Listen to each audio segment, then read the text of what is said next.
this is I'm Shirtless. So, I just wanted today to rant about genre. Woo, our favorite subject. Now, I don't know about you, but when I was in elementary school, and probably mostly elementary school, we learned about genre. We did. We learned that there was sci-fi, fantasy, realistic fiction, and nonfiction and historical fiction.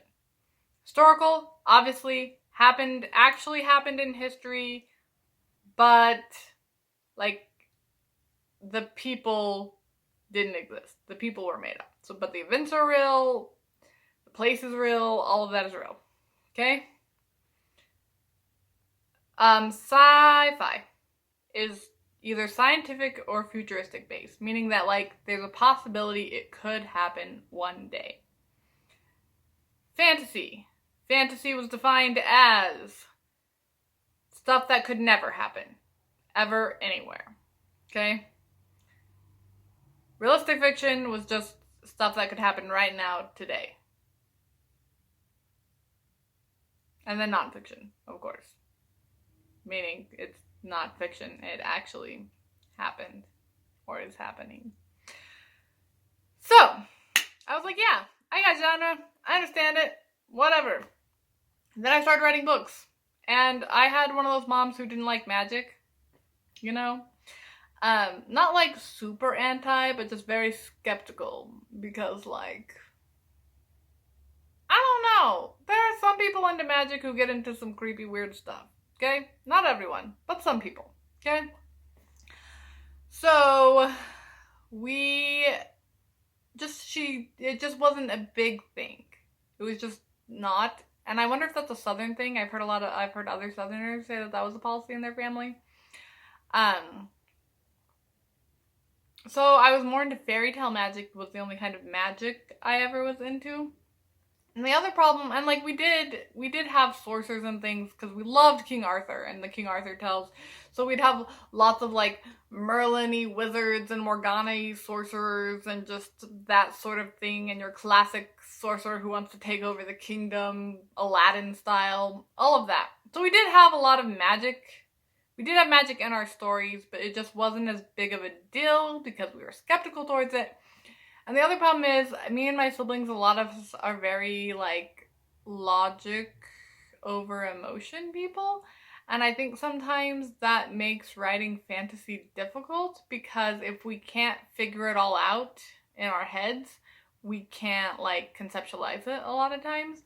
And so I can do fairy tale magic because you don't have to explain it. It's just there. It's a fairy tale.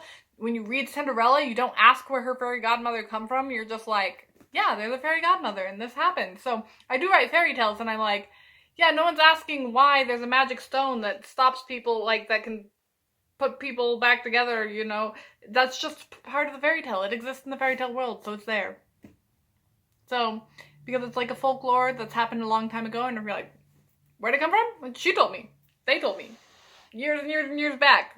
The Grimms told me, and they were told by someone's grandma, okay? So, fairy tale magic I can handle, but I have such a hard time writing other magics because that kind of hypothetical thinking apparently is really difficult for me. I don't know why, but I do have one fantasy series I wrote, but I have a hard time making sure that the fantasy elements are really in there because I don't know, which is weird because it's actually a genre I really enjoy. I also have a hard time with science fiction because, again, you have to explain everything and then my brain will keep like looping, being like, wait, if I have to explain this, I have to explain this, I have to explain this, and then if I can't explain all of it, then I don't want to explain any of it, which is a very all or none factor that probably comes from a lot of other issues that I have in my brain. So, with that, back to genre. So what I ended up writing was not fantasy. Technically, the way people think of fantasy. It's not something you would put on the shelf and be like, oh yeah, that's fantasy. And like, that didn't occur to me. I'm like, what? There's kings and there's princesses and there's this, and so like that's fantasy, right? And some of my books probably can pass more as fantasy, like, you know, because you have books like The Thief or The False Prince, which don't really have magic in them, but because they have enough king and queen and princessy stuff, they feel fantasy. Or like sometimes if you drag in Middle Eastern stuff, that can make it feel fantasy as well. I don't know. But it has the fantasy feel to it. Okay? And so some of my original works, even if they didn't have fantasy, they had a fantasy feel to them. But I extended that genre to include, like, because I'm obsessed with the 1700s and revolutions. So I extended that genre to cover revolutions. And that's why my first book that I actually queried had a really hard time fitting into any genre, because it was a fantasy novel without magic in my head. I created the world, I made things up, and I call it under this, like, under the Star Trek philosophy that it's possible that there are other worlds that would develop similar to ours and have similar histories. So if you watch the Romans episode with Star Trek, if you watch Piece of the Action, which is like my favorite ever, the one with the Nazis, a lot of these take American history, put it on a different planet, and say, this is how it might have worked differently. And so, but not alternate history, because alternate history is like, on the Earth, if something happened differently, this is what would happen. But instead, this is like, there's a country named this, there's a country named this, there's a country named this. They're not real countries. But let's have the French Revolution as a kind of backdrop for the story I want to tell about this really cool guy who starts off on the revolutionary side until the revolution becomes corrupt and blah, blah, blah. Okay?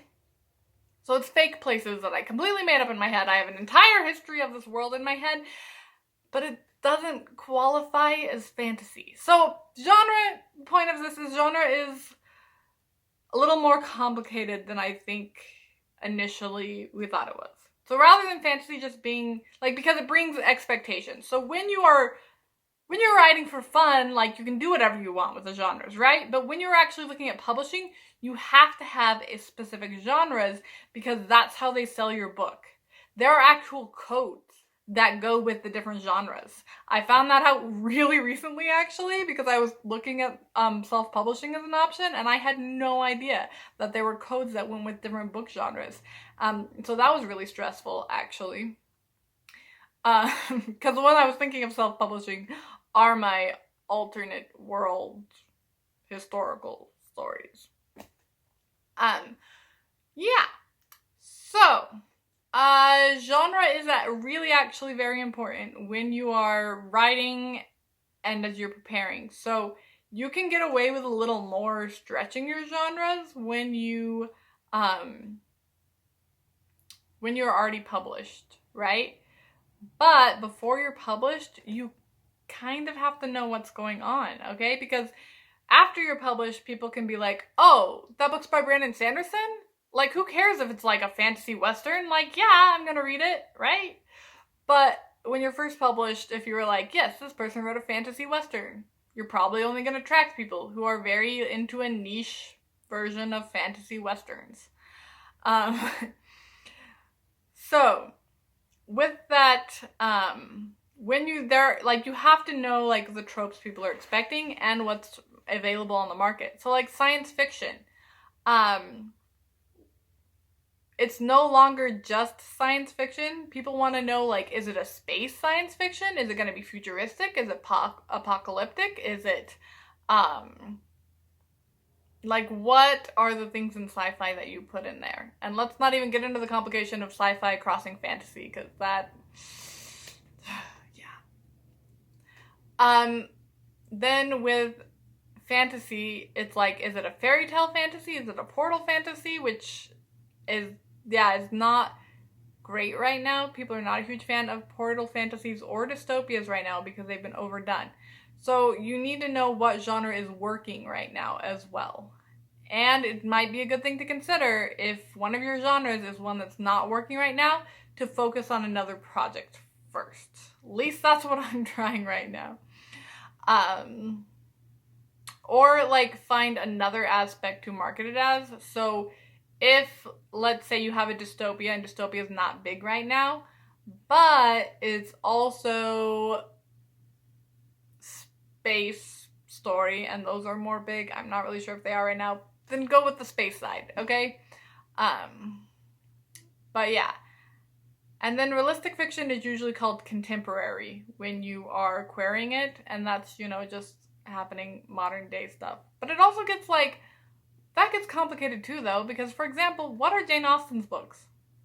I would say contemporary, but she also made up the names of the places. But like, I feel like that's reasonable. That's a reasonable fudging that you can do in realistic fiction. Yeah. And like Sir Walter Scott's are definitely historical fiction. But it's just like, there are times when it crosses, because one of Sir Walter Scott's novels, he makes up a whole extra phase of the Jacobite rebellions that didn't exist. And you're like, does that count as alternate history? Or is that just still historical fiction, but with other elements? There's a lot of crossover, but you do need to pick one when you're writing a book that you can market it as, because, and the main thing is, the people shelving your books need to know where to put it. Alright? So if it's romance, they need to know it's going to go in romance. If it's science fiction, they need to know it's science fiction. They need to know what books to put it around, things like that. It's like, you want to know also a little bit about the book before you read it, before you invest in it. Okay, so people doing their research want to know what they're getting into, because there are expectations that come with that. If it's dystopia, they're going to be expecting some kind of fight against a bad government. If it's fantasy, they're going to expect there to be some development of magic. Depending on if it's high fantasy, they're definitely going to be expecting some kind of magical creature. And if you don't follow those guidelines, people are going to be upset and not like your book as much. So people, they want to know what to expect from your book before they read it, so that they're not taken by surprise. And that's why genre is so important, but that's also part why it's so complicated. And there's like, I know I listed the 5 main genres and then explained how they're more complicated, but I'm going to see if I can find the website I found this on with the codes and posted below, just so you can get an idea of the sort of genres book people are thinking of when you're preparing to see it on shelves, because it's a lot more. It's a lot. But yeah. But I mean, I'm ruined for genre, and I realized what ruined me, I think, was reading too much Brian Jakes, because those are like non-magical fantasy, but it's mice who speak. And when I just wrote a lot of Brian Jakesy stuff just with humans, and thought it would be fine. It's not really fine. But yeah, but like, so you can make up genres, but if your genre does not exist, you might also want to consider self-publishing. And maybe I will talk more about that process later. We'll see. I'm thinking about self-publishing right now, but I don't know. I have like one more publisher that book is sent to, and then I also have a genre book that I am trying to query, so we'll see how that goes. But I think I probably rambled on about genre for too long. I don't know if I said anything helpful, but I just want to get that information out there, like, let you be aware that like genre is an important issue and something that you need to be considering when you're writing, so that you don't get too far into a project that you won't be able to find a market for. Okay? So, have a great day. Like, comment, subscribe, whatever those things you're supposed to say are. See ya!